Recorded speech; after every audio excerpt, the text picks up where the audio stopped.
Have you ever scrolled through social media, laughing at a clip of someone kicking a stranger at a store and running off before anyone could react? Just another online challenge.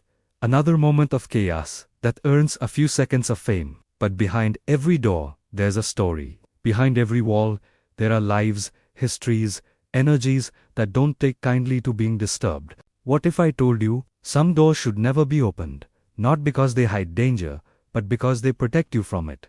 Tonight, we walk through the stories that turned laughter into screams, pranks into nightmares, and fame into fear. These are 3 true door kick challenge horror stories. Stories that began with a laugh and ended in silence. But within that darkness, there are lessons that go deeper than fear. Lessons about respect, courage, awareness, and the thin line that separates the living from what waits in the shadows. It started on a chilly night in Ohio, the kind where the wind seems to whisper your name. 3 teenage friends, Tyler, Evan, and Josh, were out driving, restless and bored. They had been watching videos of the door kick challenge all evening, laughing at how brave everyone looked, how viral those clips became. "We could do better," Tyler said with a grin that carried both confidence and recklessness.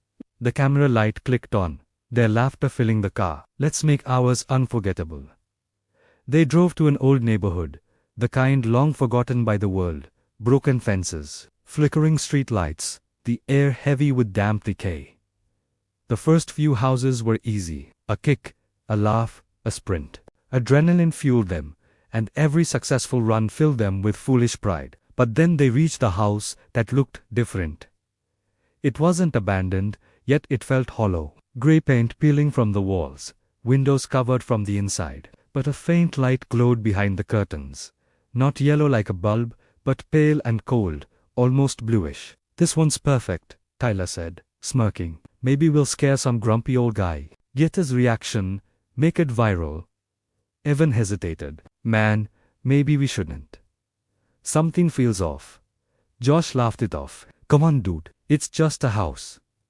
Tyler ran toward the porch, his sneakers slapping against the wood. He took a deep breath, lifted his foot, and kicked hard. The sound echoed through the silent street. The door creaked open slowly, not broken, just opening. A draft swept out, cold enough to sting their skin. Inside was darkness so thick it felt alive. "Hello?" Tyler called out mockingly. "Anyone home?" The camera caught something. A movement, a flicker deep in the hallway. Then, a whisper, faint but clear. "You shouldn't have done that." The voice wasn't old or young. It wasn't even quite human. The boys froze. Evan's hand trembled as he held the phone, the light bouncing across the empty space. The whisper came again, closer this time, as though standing right behind them. "You opened it." The door slammed shut. The sound was so loud that the camera dropped, spinning to the ground. You can still hear the last few seconds of the recording. Their panicked breathing, footsteps, then silence. When the police found the phone the next day, it showed 3 sets of footprints circling the porch, round and round, as if they had been running, but never leaving. The boys were gone. Not a trace. Not a clue. Just 3 knocks echoing faintly from the empty house when officers tried to step inside. Maybe they kicked open more than just a door that night. Maybe they broke the thin barrier between the seen and the unseen, a threshold meant to stay shut. Because sometimes, when we act without thought, when we disrespect the unknown, we don't just cross lines, we erase them. In life, that's often how it happens, isn't it? We rush, we push, we force our way into things we're not ready for, relationships, temptations, power, attention. We think we're bold, unstoppable, invincible, but we forget that some doors exist for a reason, to keep us safe, to give us time, to teach us patience. Fear isn't a weakness. It's wisdom whispering, "Not yet." And when we ignore that whisper, life finds a way to remind us that every action, every reckless kick, has its consequence. Because the truth is, every door we kick open, literal or metaphorical, changes something. Once it's open, it can never be closed the same way again. In California, a young influencer named Marco learned that the hard way. He was known for outrageous stunts, anything that would grab attention. When he saw the door kick challenge trending, he knew he needed to go bigger, scarier, and faster than anyone else. He picked a house at the edge of town, a place rumored to belong to a strange old man who never came outside. He laughed as he recorded himself approaching, whispering into the camera, "Let's see if the legend's true." One swift kick, and the door burst open. Inside, hundreds of crosses hung upside down, swinging gently as though touched by a breeze. Marco froze for just a second before bolting away, laughing nervously. He uploaded the clip that night, calling it Devil's Door Prank. It went viral, millions of views overnight. But that night, something followed him home. He woke up at 3 a.m. whim to find muddy footprints across his floor, small, bare, wet prints that stopped at his bed. The next morning, his door was wide open. He moved apartments 2 weeks later. His channel went silent. Sometimes, what we mock doesn't need to punish us, it just needs to remind us that not everything is ours to toy with. There's a kind of arrogance in the modern world. The belief that nothing is sacred, that everything can be content, but respect is the only thing standing between us and chaos. When you forget to respect the unknown, you invite it in. Then there was Alana, a college student in New Jersey. She thought she was being harmless. Her door kick challenge was supposed to be funny. She filmed herself running up to a random suburban door and kicking it while her friends screamed with laughter. But the homeowner, an elderly man with heart problems, suffered a heart attack from the shock. The man didn't survive. The police came. The video spread online like wildfire. Alana's face was everywhere. Not as a comedian, not as a prankster, but as the girl whose joke killed someone. The real horror came not from ghosts or shadows, but from her own reflection.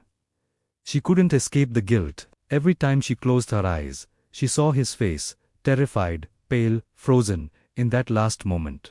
We forget that horror doesn't always come from the supernatural. Sometimes it's born from our own carelessness, our need to feel powerful, important, sane, but the things we do for attention can live longer than any ghost. The internet never forgets, and the weight of guilt can haunt louder than any whisper in the dark. Across the country, in Detroit, another story made the news. A man filming the challenge kicked open the door of an abandoned building.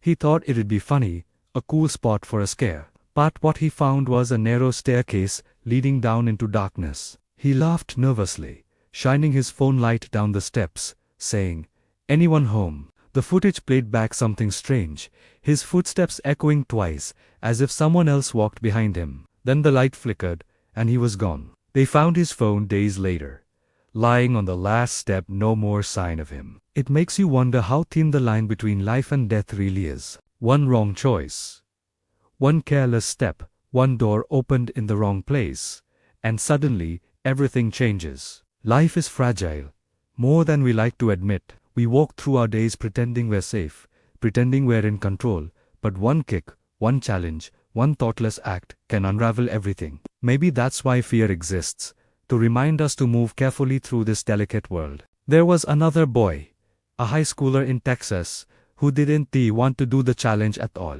His friends dared him, laughed at him, called him a coward. "What's the worst that could happen?" they said. Reluctantly, he gave in.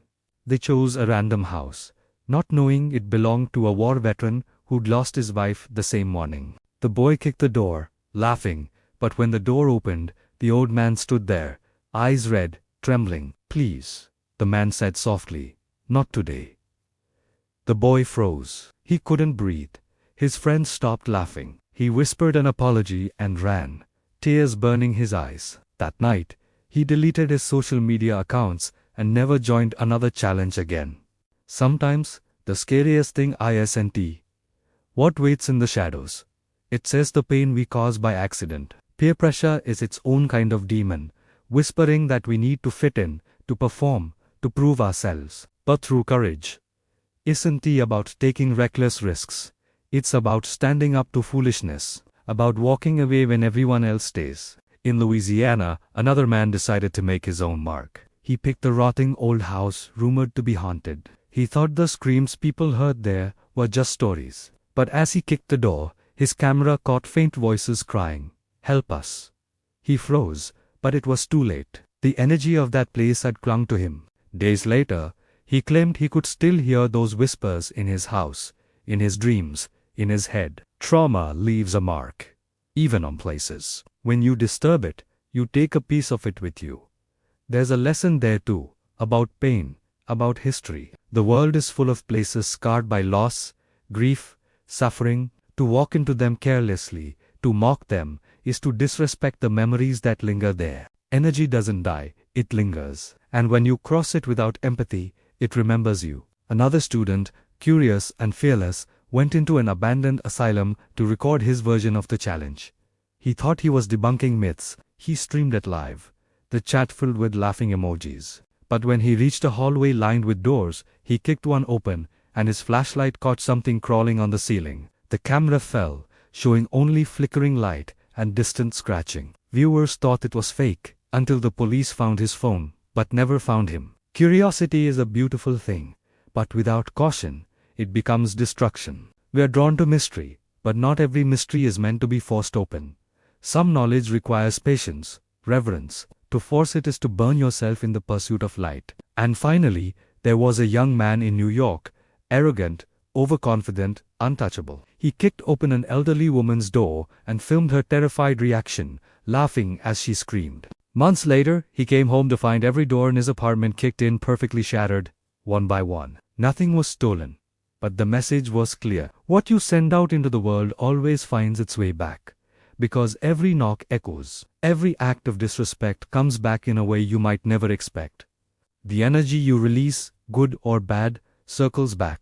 The universe keeps its balance, even when you don't believe in it. So maybe these stories aren't just about ghosts, or hauntings, or curses. Maybe they're about us, about the kind of world we're rebuilding with our actions. Maybe the true horror isn't what's behind the door, but who we become when we stop caring what we break. Fear, in its purest form, is a gift. It keeps us humble, aware, grounded. It's not there to paralyze us, it's there to protect us. So, before you kick open a door, before you take a step you might not come back from, pause. Listen.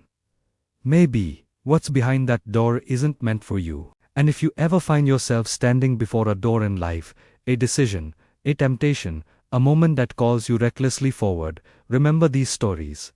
Remember what they cost. Soft piano begins, slow and melancholic. May we learn to open doors gently, with wisdom, not pride. May we seek courage without cruelty, and curiosity without carelessness. And may every threshold we cross lead us not into darkness, but toward understanding, compassion, and light. The narrator's voice softens, almost whispering. Lord, protect us from doors we are not ready to open, from the shadows that test our recklessness, from choices that drag us into regret. Grant us wisdom, peace, and patience to wait for what's meant for us. And when the door does open, may it lead us home, not haunted, but healed. The final sound, 3 faint knocks, and silence.